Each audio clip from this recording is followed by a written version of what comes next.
Economic expansion will slow, fiscal pressures will intensify, competitiveness will erode, and opportunities for the growing number of young people entering the labor market will become increasingly limited. History demonstrates that no nation has achieved sustained prosperity without sustained productivity growth. The question before us, therefore, is not whether productivity matters, but whether we are prepared to take the bold and deliberate actions necessary to secure our future prosperity. Productivity is at the heart of the bottom-up economic transformation agenda, whether in agriculture, manufacturing, affordable housing, healthcare, digital innovation, or the creative economy. The objective remains the same: to generate greater value from available resources while expanding opportunities for citizens. Ladies and gentlemen, the global evidence is clear.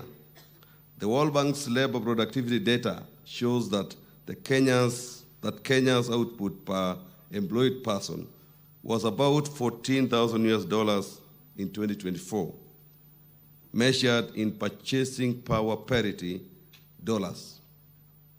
Further, the labor productivity of state-owned enterprises in Kenya is 72% lower on average than private firms in the same sector. The broader high-income average was about $119,000, while the world's average was about $49,000.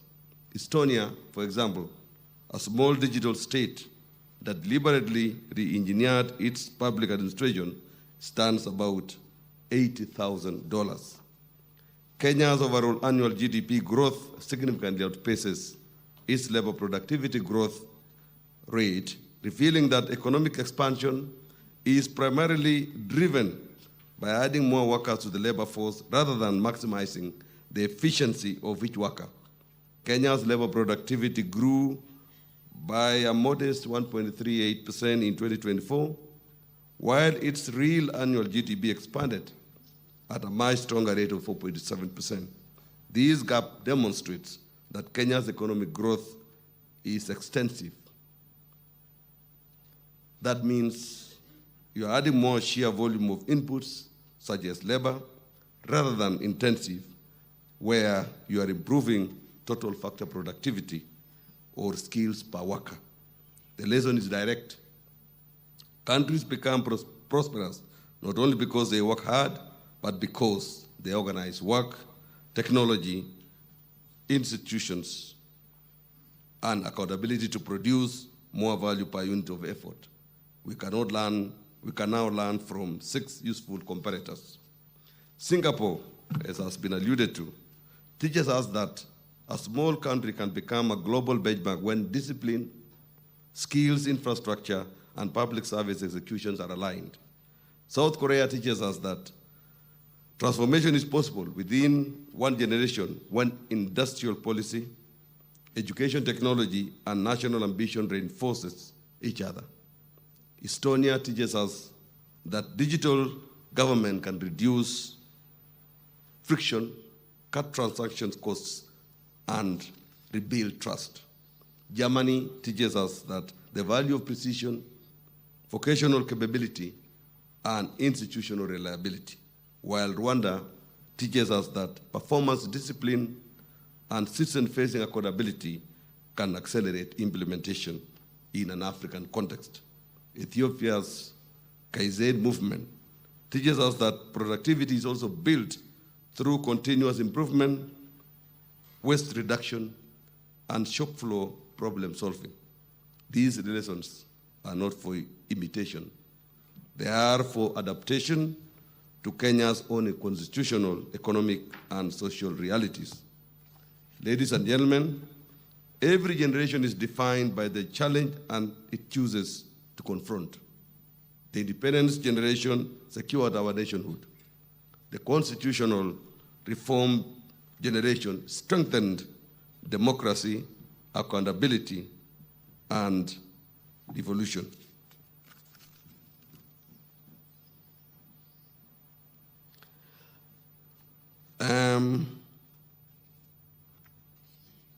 Every generation, as I said, ladies and gentlemen, has practically been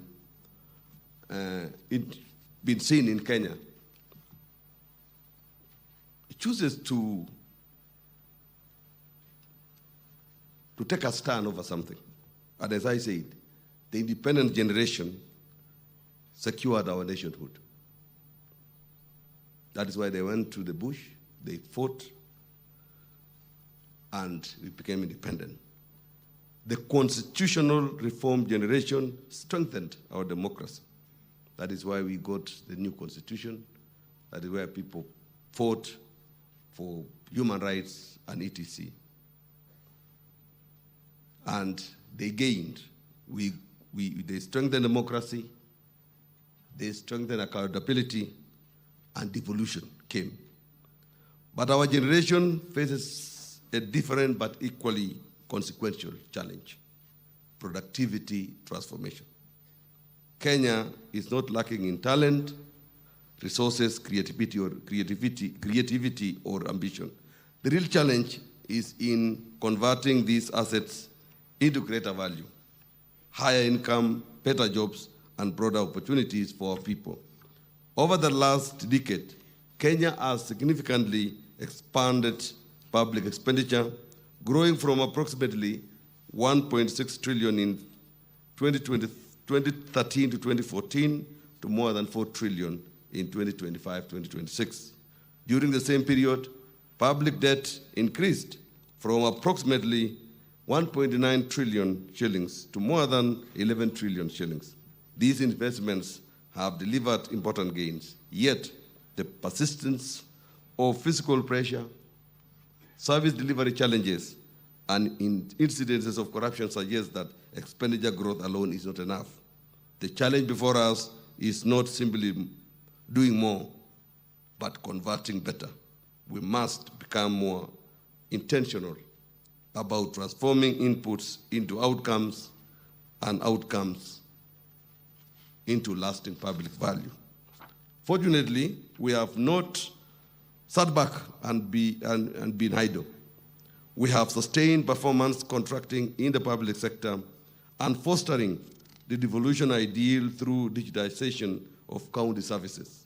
We have enhanced public finance and state-owned enterprises reforms and fast-tracked the digitization of critical services such as eCitizen, EGP, IFMIS, Artisasa, and ITAX.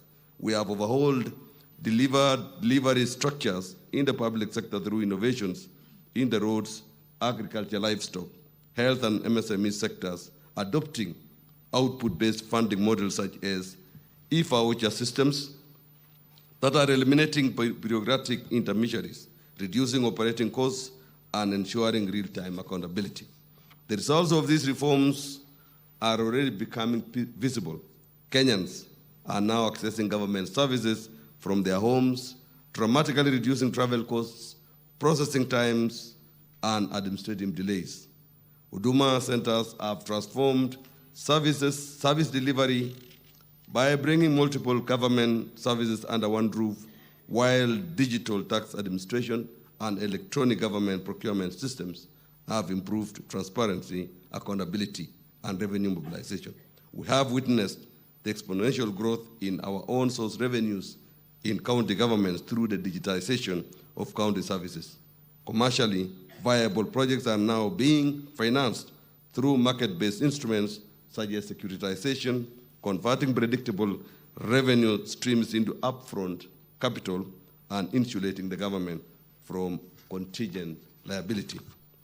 These achievements provide a strong foundation upon which the next phase of productivity transformation can be built. But we must ensure that we are not caught up in the productivity paradox, where we invest resources and undertake reforms, establish institutions, and implement programs, but result in disproportionate citizen value. The next stage of reform, therefore, must be sharper. We must move from the era of compliance, where success is measured by whether rules were followed, through the era of performance, where success was measured by whether targets were achieved into the era of productivity, where success is measured by the value created for citizens from every public resources invested. As we pursue this transformation, we recognize that Kenya operates under a two-tier system of government. The national government and county governments are partners in delivering services and advancing development. I thank the county governments, led by the chairperson of the COG, for its leadership and engagement in this quest. Our productivity agenda will succeed only if both levels of government strengthen coordination, eliminate duplication, improve accountability, and ensure that public resources translate into measurable outcomes for citizens. Productivity transformation must begin with leadership. Every principal secretary, every CEO, every county executive, and every head of department must ask 5 practical questions. The first is, what citizen outcomes are we trying to improve? We need to understand. Second, what resources are we using? Third is, what value is being produced?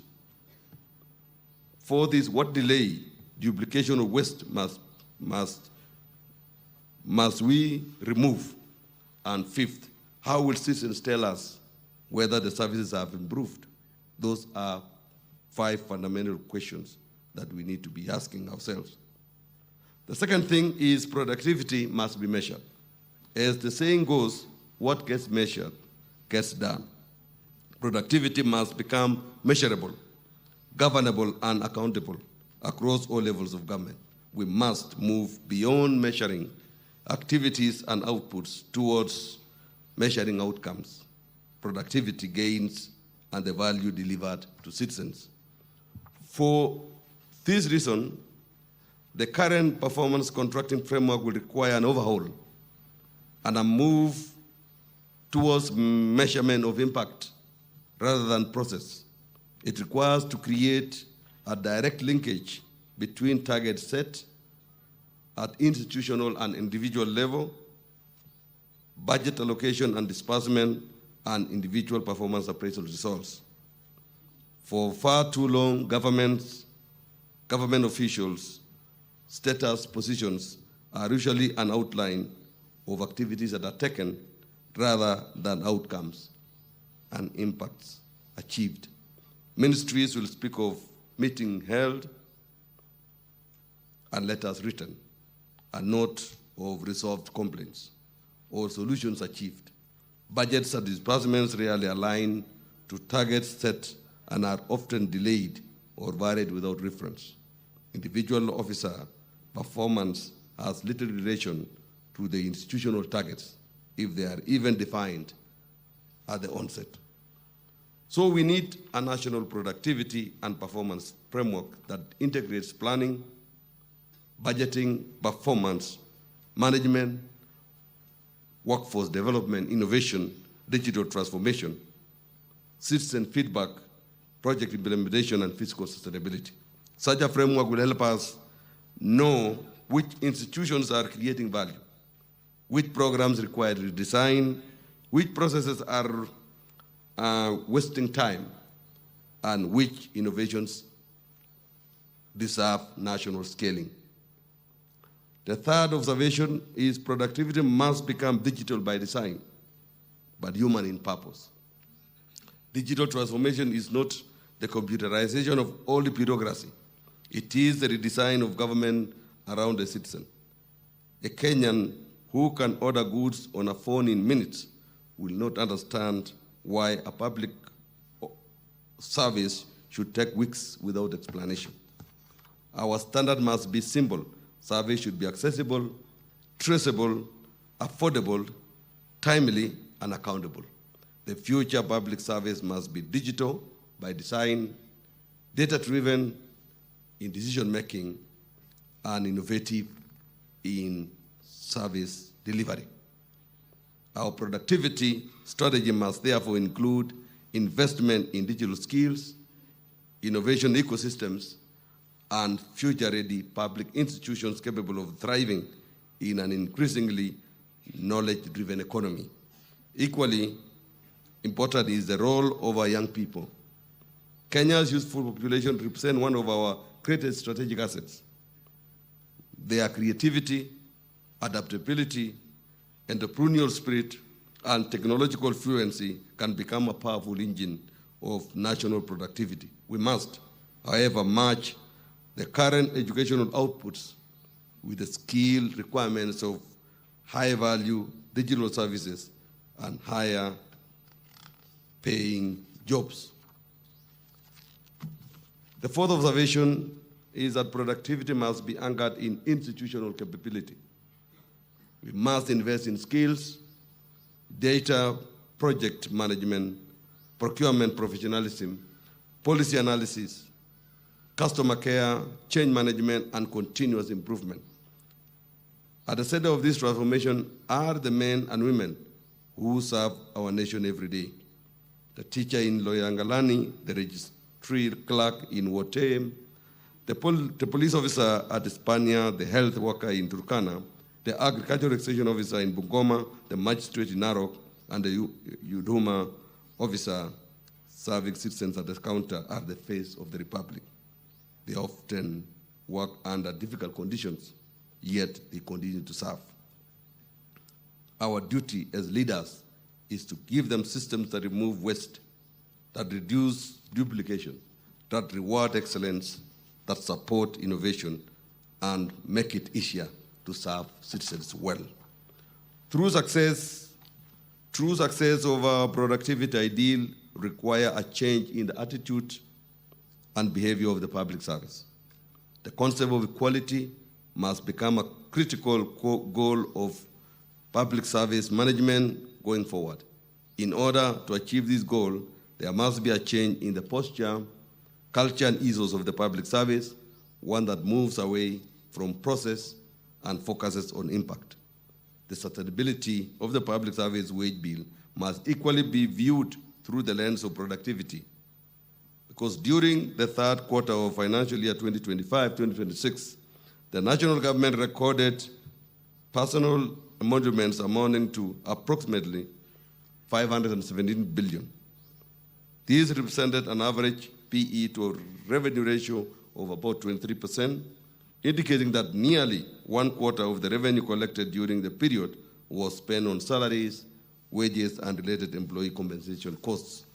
On the other hand, county governments recorded personnel emolument amounting to approximately 59.29 billion during the same period. The PE to revenue ratio averaged about 75%, meaning that more than 3/4 of our county revenues were spent on salaries, wages, and other employee-related costs. These high ratios suggest that a significant share of county resources finance recurrent expenditure, potentially limiting the physical space available for development projects, service delivery, and other priority expenditures. These figures remind us that expenditure and productivity must grow together if physical sustainability is to be achieved. The issue before us is not simply the size of the wage bill, but the value generated by our investment in human capital. Compensation systems should increasingly reward performance, innovation, accountability, and continuous improvement.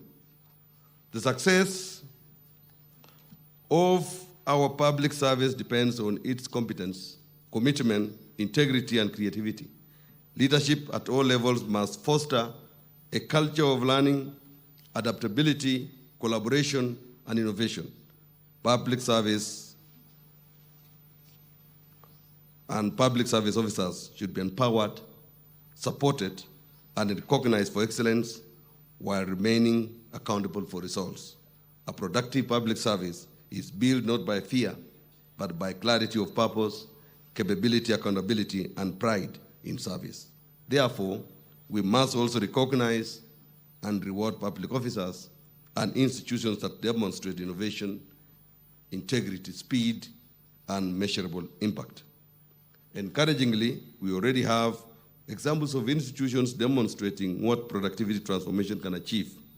Across government, digital service platforms, revenue administration reforms, integrated service centers, infrastructure delivery programs and citizen-facing innovations have shown that measurable improvements are possible when leadership, technology, and accountability are aligned. These success should not remain isolated achievements. They should become national learning laboratories from which other institutions can draw inspirations and practical lessons. The fifth observation is productivity must inform the structure and resourcing of government. Organizational structure significantly influences the performance of any organization. The flow of information and command control from one level of authority to another determines the efficiency of the organizations in conducting their mandate. For this reason, my office is leading the interventions towards rethinking of the overall structuring of government, one that will involve a review of the organization, structuring, and ultimately resourcing of MDAs, both vertically and horizontally. On this, delegates here, we've been asking ourselves, it may be a rhetorical question, whether the structure of government, which has remained almost the same for 63 years, almost the same. It is change of the ministry and there, but the architectural structure still remains the same. Is it perhaps the reasons of low productivity in government? Is it bringing in an impediment?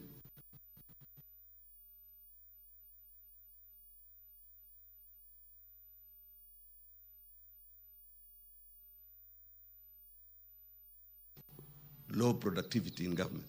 Is it bringing in an impediment? Is it efficient enough to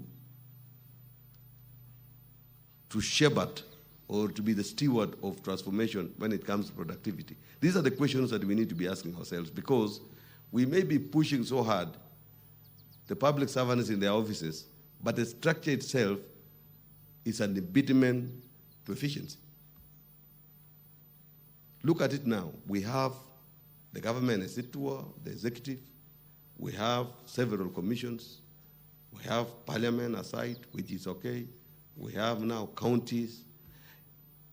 Is the constitutional structuring of this, of the government, is it, do they take into consideration efficiency?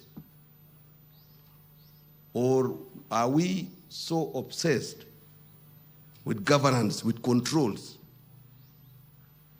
with fears of loss, with fears of one or two things, or fears of exclusion? Are we obsessed with too much human rights, minding much on human rights? What is this that we need? We need to have a conversation, and we need students of sociology or those experts in government to really study and find out whether it may require some tweaking to make it more efficient. And also our constitution also should be audited to check whether it is supporting enhanced productivity. Is it slowing? Is it hastening? These are the issues that we need to discuss as Kenyans, because you find many people pushing so hard. His Excellency the President works until midnight. Most of us here work and tomorrow we are told we are not doing enough. What is the problem? Is it a structural problem? We need to have a conversation, and this is the right place to discuss. So it should not be like a desktop research, like where we come, we just present papers and we walk away. We need to ask ourselves hard questions. Hard questions. Is it corruption that is messing up the country when it comes to productivity? Is it nepotism? What is it? What is this that makes the entire government slow, sluggish? What makes our public servants procrastinate on things that they know, they're highly trained on, they know that they can make a decision there and then? Why do they take a week to make a decision that they can make on the spot? What is this? Is it our culture, tradition? Is it our educational system that we were trained in a particular thinking? What is this that is making us not prosper, not move fast like Singapore and other countries? Or is it the terms of service? Should we move from permanent and pensionable to contract system? Should we request SRC to change even their reward system approach, where you are paid for work measured? What is this that we need to do? This is what I'm trying to provoke you so that you discuss, so that we don't only meet and offer solutions that are short term. As we are trying to offer short-term solutions, what are the medium term? What are the long term? These are the things that we need to really ask ourselves. Is it political overbearing? Is it too much? Has politics commandeered and taken over everywhere? Has it come fast that the real public service consideration? These are the issues that we need to discuss. How do we ring-fence public service from down in the counties to the highest office? How do we protect them from political interference? How do we separate politics from public service? These are the issues that we need to discuss. Because there are so many complicated things around this that requires bold discussion on a discourse that is non-partisan, that is neutral.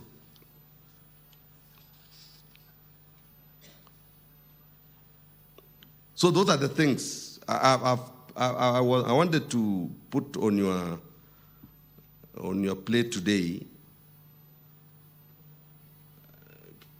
Issues that perhaps you will discuss. I've talked about the structure of government, governance system. Is it a problem? Is it supporting issues of rampant corruption? Is it hindering this? Is education system? Is our education system the way we are trained? What is it? Is it a problem? Terms of service and whatever reward systems. Is it a contributing factor? Political overbearing. Is it a contributing factor? The constitution itself. Is it a problem, or is it efficient enough, or is it too bureaucratic? Societal culture and tradition that every one of us here come, sit in the office, whatever they are doing it through the lens of their culture and tradition back at home. What is this that we need? We need to have a discussion. That is what I'm trying to say. And therefore, we have started discussion on the structure of government. We started during the retreat of the executive, and we are trying to have a discourse to discuss whether it requires some reorganization to ensure that it is efficient and also supports productivity journey. We have already begun consultations also towards a framework of shared services across government, and shall expand these reforms into aspects of reforms. What we are asking is, in a ministry, for example, which has 3 state departments,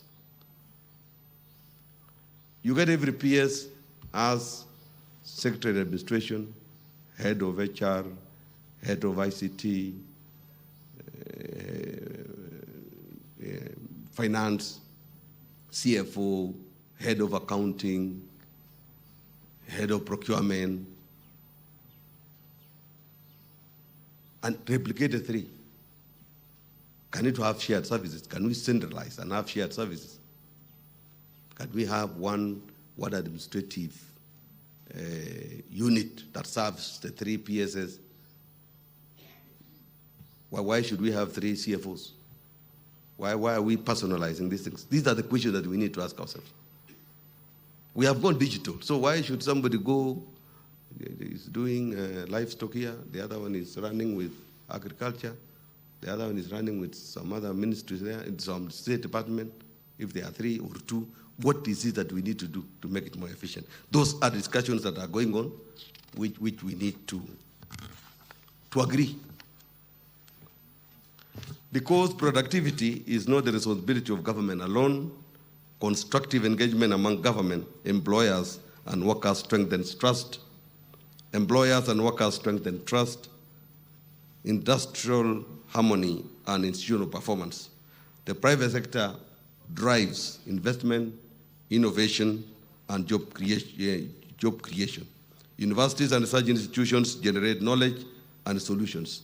Development partners provide technical expertise and support.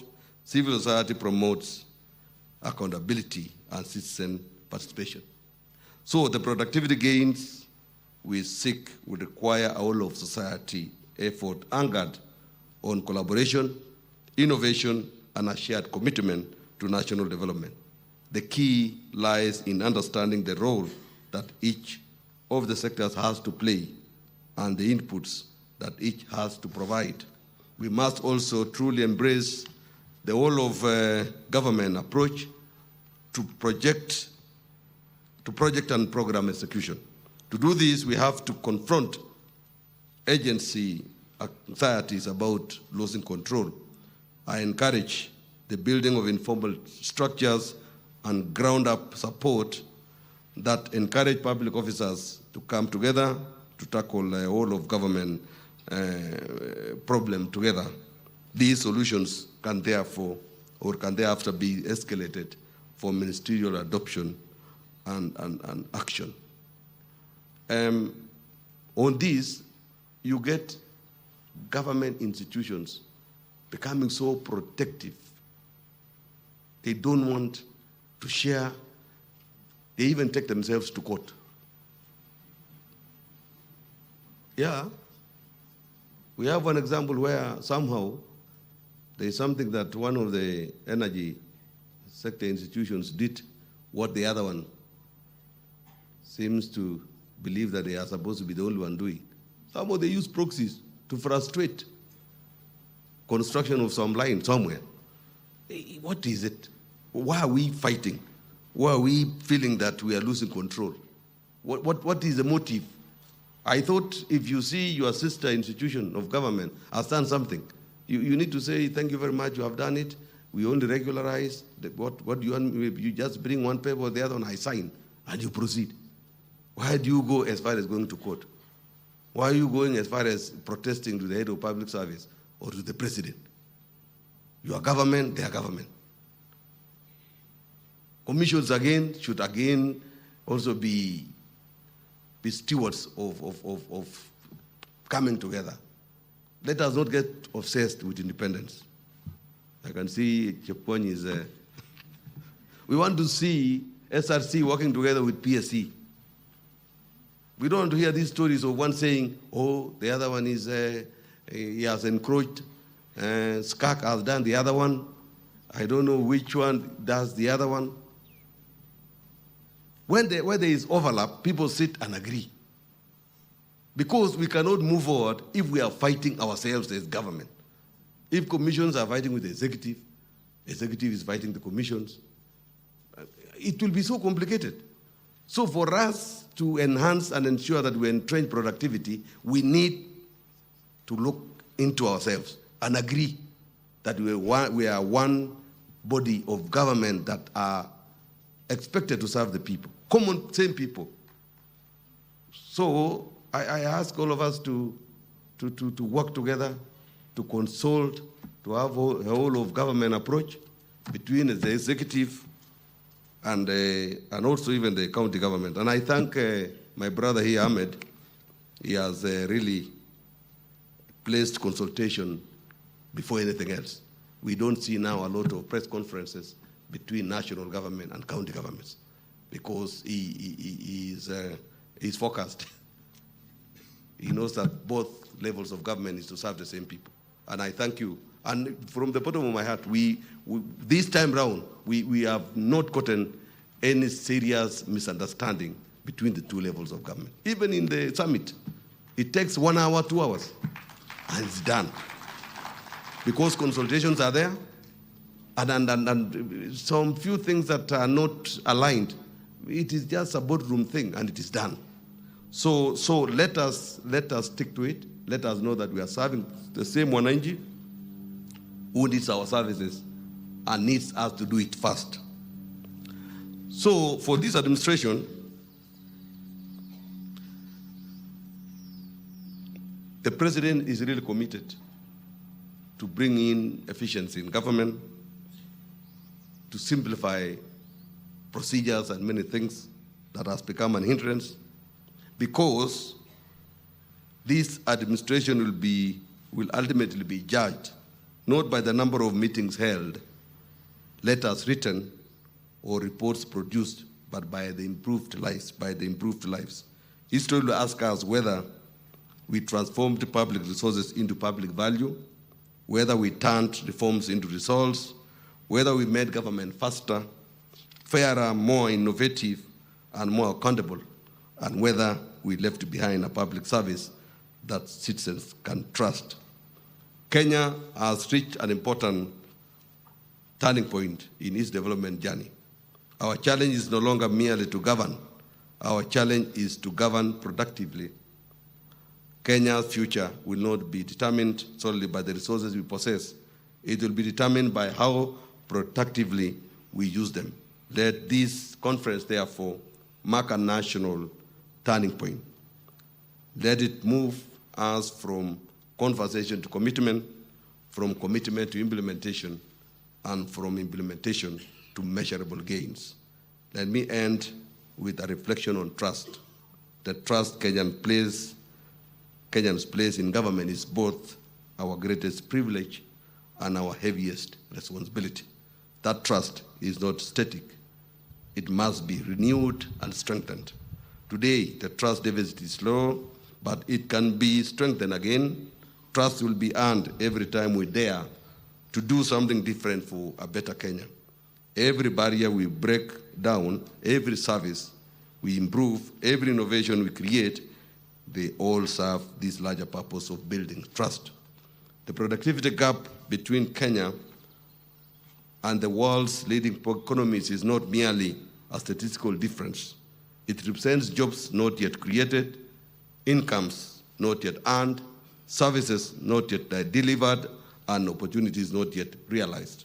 Every single shilling collected from our taxpayers, every resource drawn from our national wealth, and every external dollar borrowed carries the weight of public trust. The qualities that guided our pioneers who built the nation and deepened democracy must continue to guide us to boldly pioneer this new path of productivity and performance. Let us transform public service from a mere culture of spending into a culture of investing. And you know, on that note, just imagine if we make a decision today the way our forefathers did during the fight for independence, where they went to the forest with crude weapons. Just imagine if today we resolve to put the same zeal, conviction, and determination on this productivity. Do you think will it be difficult? Will it be like that time where there were crude weapons, they were chanting, they were moving, burning one or two things, ambushing? If we resolve today as the government of Kenya and say we need to turn around the trajectory of productivity, is it going to be difficult? I don't think. Let us resolve to do it. And I know we can do that. So I acknowledge the support of our development partners led by agencies such as GIZ and JICA for their contribution to Kenya's productivity and performance journey.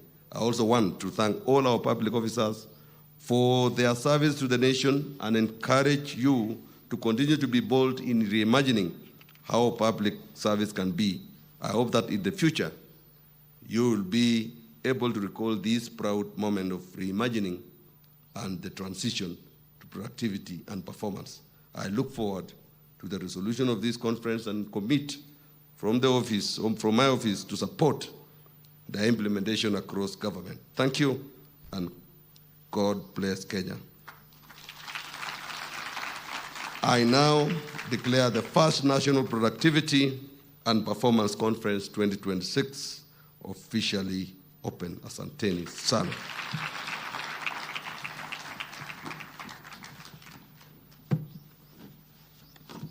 It is my great pleasure to welcome you, Madam Honorable Lady Chief Justice Martha Koome. Please give her a welcome.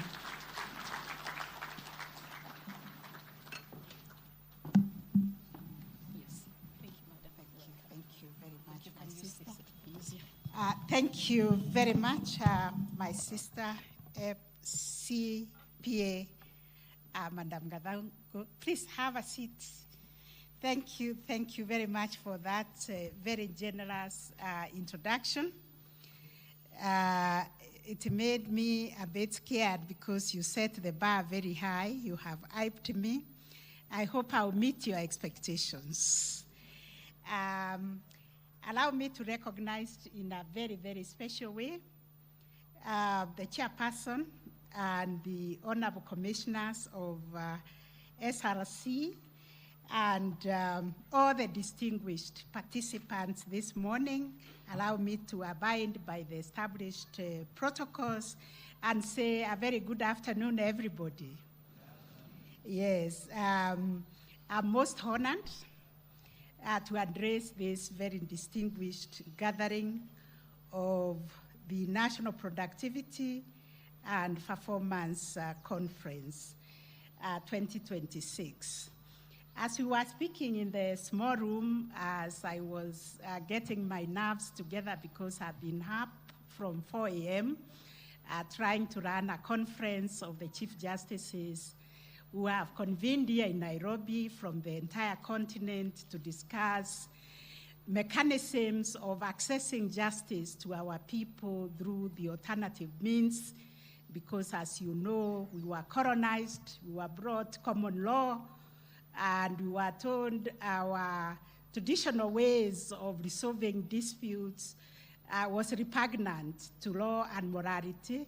And therefore, we left those systems that were accessible to us, that made sense to us, that built harmony within our families and our communities.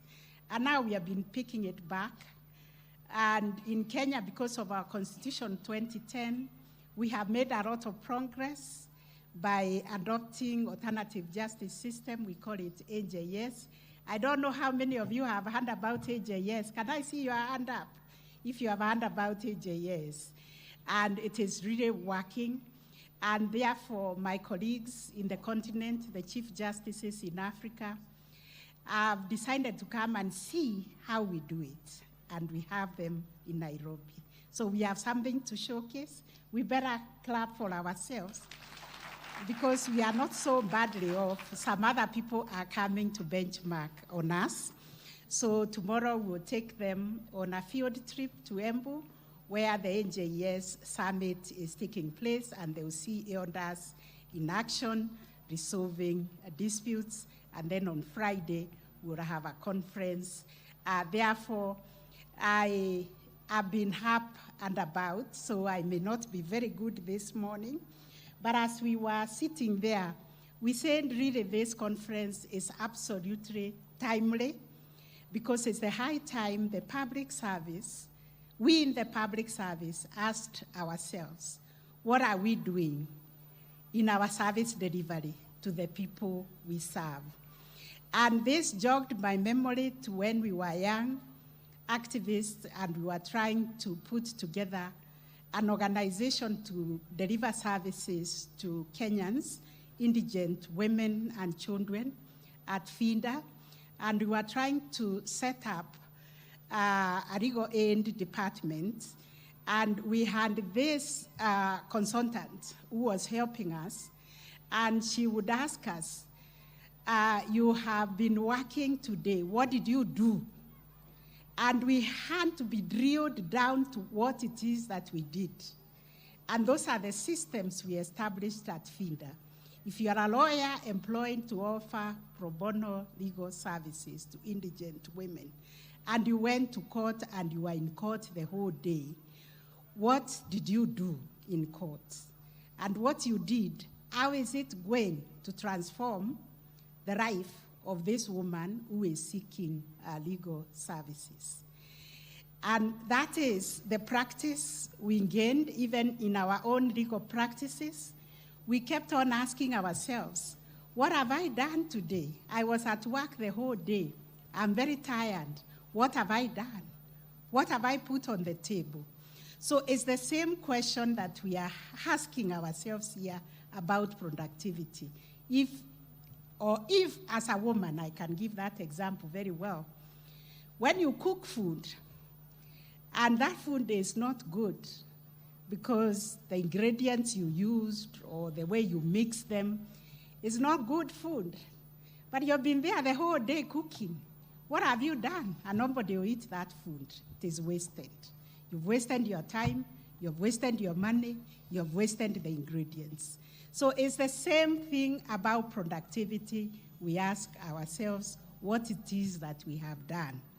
So when we had that discussion, I think I was confident that I can actually now address you because what we are talking about is very, very practical, and allow me to really commend SRC and all the partners. I understand we have private sector, we have NGOs, we have people from the government, from the public sector, and we have the diplomatic corps that have partnered to convene this very important national dialogue and give us this platform under the theme of productivity for fiscal sustainability and efficient service delivery. So, ladies and gentlemen, the question of productivity has traditionally been associated with economic growth, industrial performance, labor efficiency, and resource utilization. However, in modern governance systems, productivity has become equally important within public institutions that are responsive, that must work with efficiency, and must be accountable because of the resources that are entrusted to us, transparent, and capable of delivering services in a timely manner. You have heard me speak about the judicial services that we render, that no one individual litigant wants to file a case and come to court year in, year out. They want timely and expeditious dispensation or disposition of their matter. They want to know, is the case around or is it dismissed, so that they can know what to do with those results. So for the judiciary, productivity is not simply about operational efficiency. It is about ensuring that justice is delivered fairly. It's also delivered promptly and in a manner that inspires confidence in the rule of law. Like my moderator has said, the judiciary occupies a unique position within our constitutional architecture. As an independent arm of government, our responsibility extends beyond dispute resolution. We are the guardians of our Constitution, so are we all, but we also protect the rights and freedoms. We strengthen the democratic governance and contribute to social and economic stability. The effectiveness with which the judiciary discharges these responsibilities has very far-reaching implications for public confidence, investment decisions, economic activity, and also, and most importantly, for national cohesion. A productive judiciary contributes directly to national development. Investors require predictable and efficient justice systems so that they can enforce contracts and resolve commercial disputes. Citizens also rely on courts to protect their rights and secure remedies when their rights have been wronged. Government institutions depend on judicial interpretation and oversight to strengthen accountability and constitutional compliance. Where justice systems function efficiently, we experience public trust, which increases. We also see business confidence growing, and we see societies becoming more stable and prosperous. Conversely, when there are delays in the administration of justice, this can impose significant social and economic costs. Prolonged disputes increase uncertainty, discourage investment, raise the cost of doing business, erode public confidence in institutions, and it goes without saying, it opens up the system to corruption and other maladministration. And this reality explains why productivity within the judiciary should be viewed not merely as an administrative concern, but as a strategic national development priority. Distinguished guests, today I wish to share the story of how our judiciary has deliberately embraced performance, accountability, and continuous improvement as an essential pillar of our justice delivery. For many years, discussions about judicial performance were often viewed with caution. There was concern that measuring judicial work might undermine judicial independence or reduce justice to numerical targets. Yet experience has taught us that judicial independence and accountability are not competing values. They are complementary. And they are constitutional imperatives. We are independent and we are accountable. The two go together. An independent judiciary must also be accountable to the people in whose name we exercise this judicial authority. And it is for this reason that in 2014, the Kenyan judiciary institutionalized performance management and measurements understandings, we call it PMMUs, as a framework for monitoring and evaluating institutional performance. The objective was not merely to count cases, but counting cases was very, very important because we began from a place where we did not even know the kind of caseload that was in each of the courts. But because we counted cases, then we were able to cultivate a culture of responsibility, efficiency, transparency, and service excellence throughout the institution. The PMMUs enabled us to establish measurable performance targets, monitor productivity, and create a shared commitment to improving access to justice. Over time, however, we have come to recognize that measuring judicial performance alone through statistics, such as the number of cases filed, number of cases heard or concluded, presents only a partial picture. Courts do not produce commodities. They resolve disputes. We vindicate rights. We protect livelihoods and uphold constitutional democracy.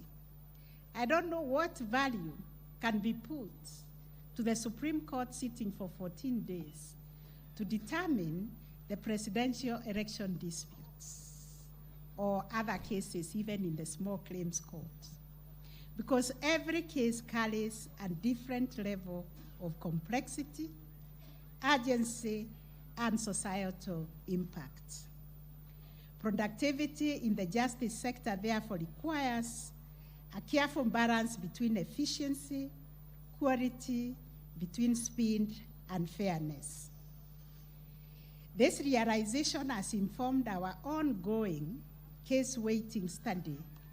It has been work in progress, and therefore we have been handing one thing to another. When we started, people set their own targets. As a trial judge, I said I could complete 12 cases and on merit. And I could finish that interlocutory applications and so many other orders that are issued in between. But we continuously asked ourselves, if then I am finishing 50 cases, perhaps in a month, what happens if 200 are being filed in a month? And this, you can look at it like a farmer who has a shamba, and you are able to weed a quarter of your shamba because that's the target you have set for yourself. So this is why we are thinking that we have to continuously look at the way we work, triage the cases that come so that we are able to know what weight to give to each of the cases that come to the court and what attention to give to these cases. And this is now the ongoing case weighting study, which seeks to scientifically determine the amount of judicial time, effort, and resources required to resolve different categories of cases. By recognizing that not all cases are equal in complexity or workload, the study will provide a more accurate and equitable framework for assessing performance, allocating resources, determining staffing needs, and managing workload across the judiciary. This study represents a transition from the quantity-based assessment towards a more sophisticated and evidence-based understanding of judicial productivity. We are committed to performance management, which has yielded some measurable results. For instance, in the last financial year, the judiciary recorded the highest level of productivity in recent history.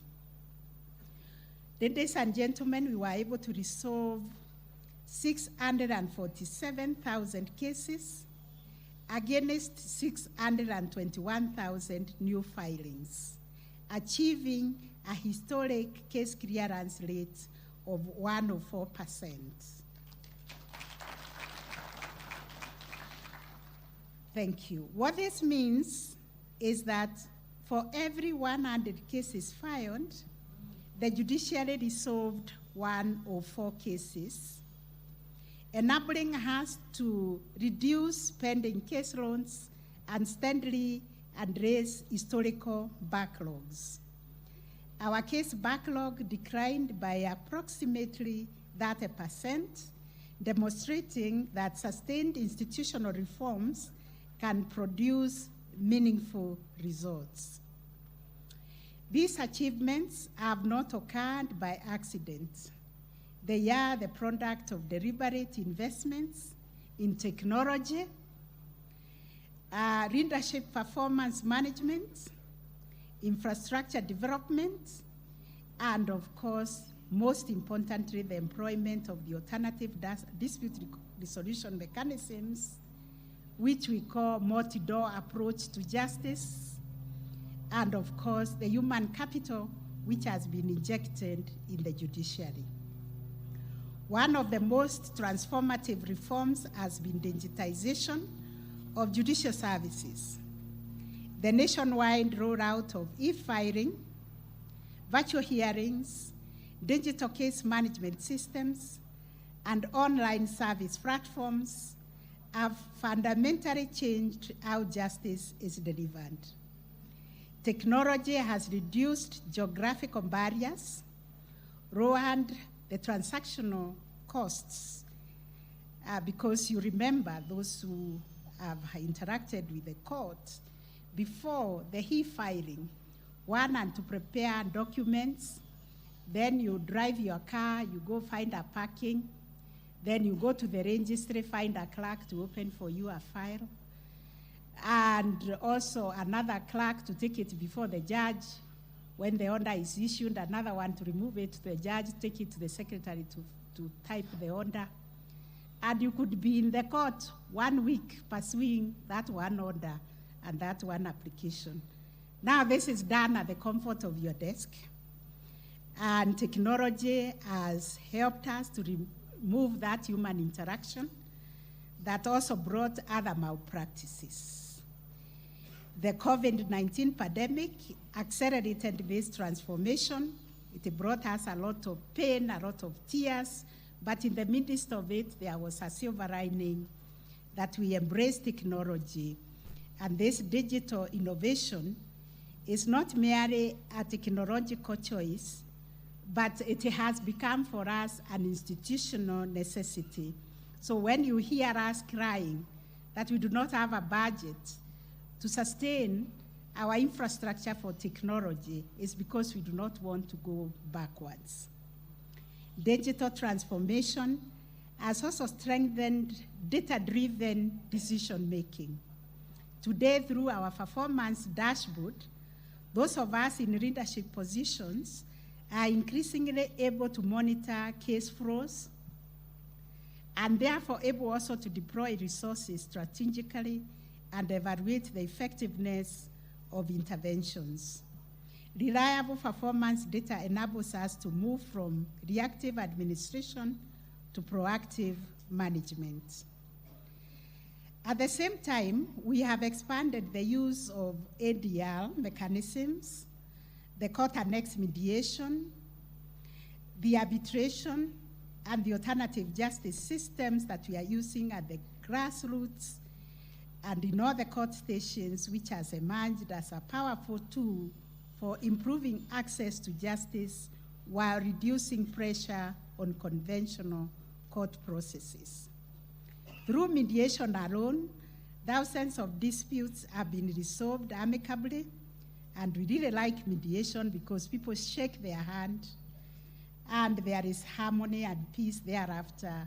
If we have to talk about even the politics of this nation, although we determined the presidential disputes in 2017, I think even before then, the handshake is what carried the day, or the nusu mukate, or the broad-based. That is handshake, that is mediation. So we have not quite embraced mediation in this country, or even understood the importance of mediation. But we in the judiciary are following very keenly that thousands of disputes have been resolved and brought harmony in our communities, because there is no appeal. When people shake their hand, they move on. We've been able to unlock billions of shillings in economic value and preserving the social and commercial relationships that exist. So we have also recognized that productivity is ultimately about people. Judges, magistrates, registrars, judicial officers, administrative staff remain our very most valuable assets. And sustainable performance can only be achieved through investments in professional development, employee wellness, leadership training, mentorship, and continuous learning. Institutions perform well when the people within them are empowered, motivated, and supported. I was told this morning the biggest problem we have is people taking public service as a side hustle and then doing their own business as the mainstream. So how can we mainstream public service and focus on delivery of service to our people? We have to recognize that we need to address these challenges that face us, because rising population levels, expanding economic activities, increasing legal awareness, and growing public confidence in the judiciary continue to generate higher demand for judicial services. We have resource constraints. We have very, very serious infrastructural deficits and staffing pressures which remain a reality and require innovative solutions and sustained investment. So the future of judicial productivity will therefore depend increasingly on evidence-based management and continuous institutional improvement. High-performing organizations across the world have embraced the philosophy of, it's called Kaizen, the belief that excellence is achieved through constant incremental improvements. And that's why we ask ourselves and file a form called DCRT every day to ask ourselves, what have we done today? And every officer is supposed to key in what they have done today. If it is a judge in court, how many witnesses they had, how many rulings they delivered, and we collect that at the end of the week, collect it monthly, and by the end of the year, we give the reports on the state of the judiciary report that we do every year. So we are embracing this philosophy by continuously reviewing our systems that we work with, our processes, our procedures, and the service delivery models. We are asking ourselves, is this litigant who came to court better off that they have been in court or worse off before they came to court? Looking ahead, we must broaden our understanding of performance. Future productivity frameworks must move beyond case clearance rates and disposal statistics to include measures such as user satisfaction, accessibility, timeliness, quality of service, and utilization of the ADR mechanisms because they are cost effective.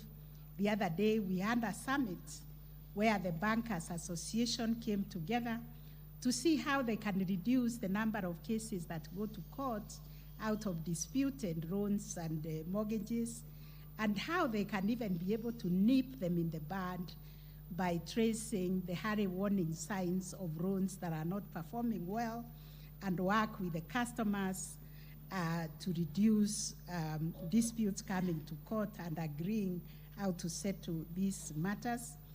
And their chairman was telling me they have recorded tremendous success through the use of alternative dispute resolutions, mediation mainly. And the indicators we are getting from the use of these multi-door approaches provide a more holistic and meaningful assessment of institutional performance. We have also to think about the rapid emergence of artificial intelligence and advanced digital technologies that provide us with both opportunities and challenges. The judiciary has been piloting AI-assisted transcription of court proceedings and exploring technology-driven solutions to improve administrative efficiency and knowledge management.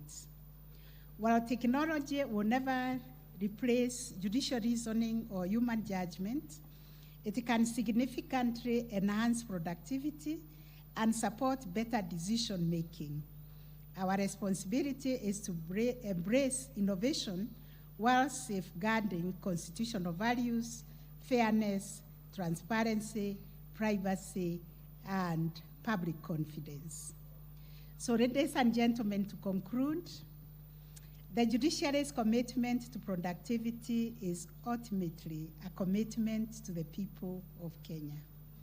It is a commitment to SRC and to all of us working and serving the public. We have all recognized at the end of the day, we are serving one public.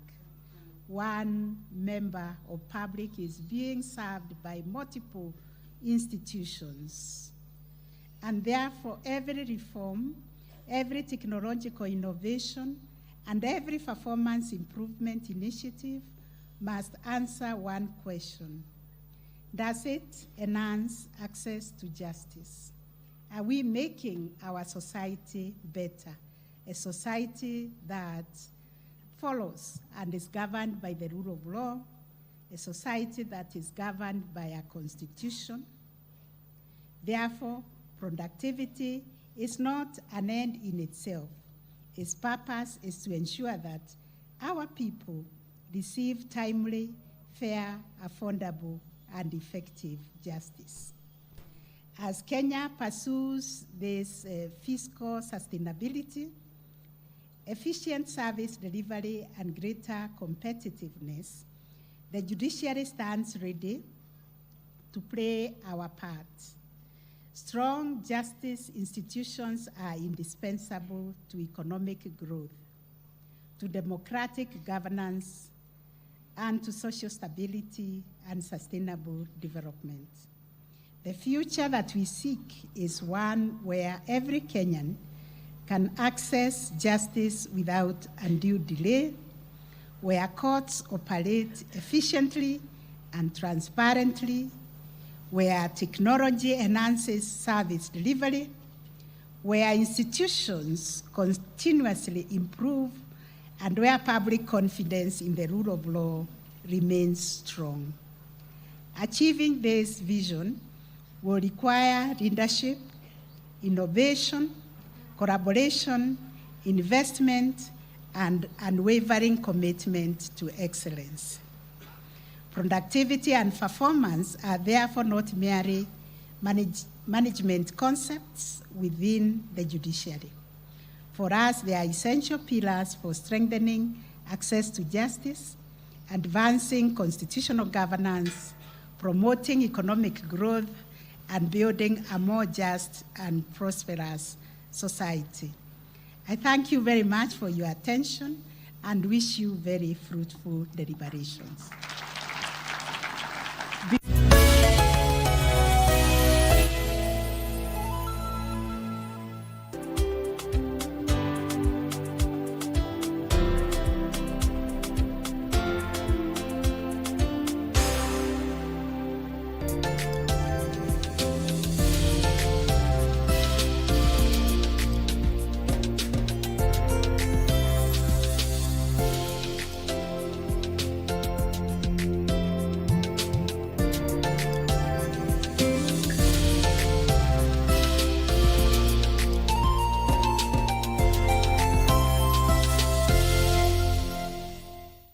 The wait is over. KBC Iko Huduma Center. Starting with Nairobi, kupata huduma za KBC imekuwa rahisi. From digital guidance